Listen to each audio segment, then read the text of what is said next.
ଅଧଲେଖା କବିତାଟିଏ ତୁ, ମୋ ଜୀବନର ପ୍ରଥମ ଅନୁଭବ ତୁ। କଅଁଳ ଘାସର କାକର ତୁ, ବର୍ଷା ପରେ ଇନ୍ଦ୍ରଧନୁଟିଏ ତୁ। ମାଗି ଆଣିଥିବା ତିଅଣ ତୁ, ପାଆନ୍ତିଆ ସ୍ୱପ୍ନଟିଏ ତୁ।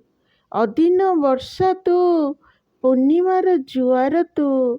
ନୂଆଗଢ଼ା ଘରର ପ୍ରଥମ ପ୍ରବେଶ ତୁ। ଜହ୍ନ ରାତିର ଧଳା ବାଦଲ ତୁ।